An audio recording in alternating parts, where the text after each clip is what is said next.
Voyons maintenant comment créer des formes. Pour tracer des formes au niveau de votre page, étape numéro 1, sélectionnez l'outil adéquat. En l'occurrence, nous sélectionnons tout d'abord l'outil rectangle. Il existe 3 types de formes de base avec InDesign. Si vous laissez cliquer votre souris sur le rectangle, ou bien si vous effectuez un clic droit sur ce rectangle, ce petit panneau s'ouvre et vous découvrirez donc les 3 outils disponibles, le rectangle, l'ellipse et le polygone. Commençons avec le rectangle. Pour tracer une forme, étape numéro 1, vous pouvez tout simplement effectuer un cliquer, glisser. Si vous avez en tête des dimensions bien précises pour votre bloc, cliquez simplement dans votre document. Une boîte de dialogue s'ouvre, vous n'avez plus qu'à y indiquer vos valeurs.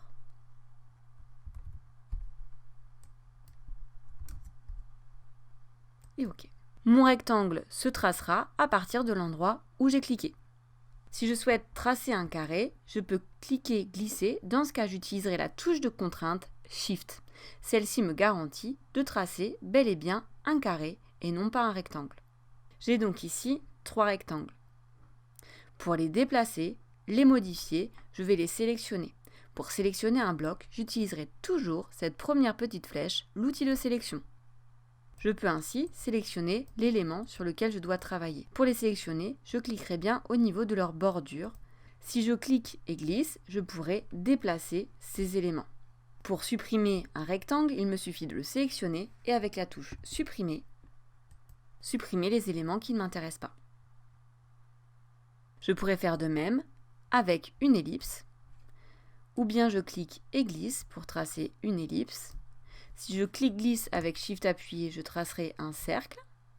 A l'inverse, si je fais un simple clic, je vais pouvoir indiquer les mesures de mon ellipse voulue. À savoir qu'il garde en mémoire les dimensions du dernier élément tracé. Dernière forme possible, le polygone. Si je sélectionne donc mon polygone, en laissant bien cliquer bien sûr sur cette icône, je prends mon polygone, je clique, je glisse et je peux donc sélectionner le polygone.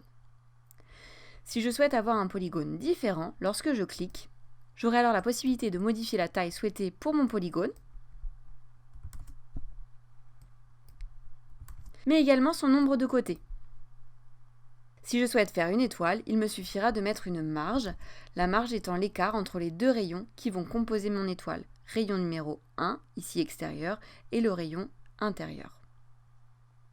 Voici donc les différentes formes que je peux créer avec InDesign. Zoomons un peu dans notre document. Lorsque je sélectionne mon rectangle, vous retrouvez donc ces petits carrés blancs qui me permettront de modifier la taille de mon élément. Pour être plus précise dans la modification de celui-ci, j'ai également à ce niveau-ci le L qui reprend la largeur de mon élément et le H qui reprend sa hauteur. Je peux modifier à ce niveau-ci en cliquant sur ces petites flèches. Si je clique à ce niveau-ci, puis avec la touche Shift sur la flèche directionnelle haute ou basse, je pourrai également modifier mes mesures en allant de 10 en 10. Chacune de mes formes peut donc être modifiée de cette manière en termes de mesure et de position.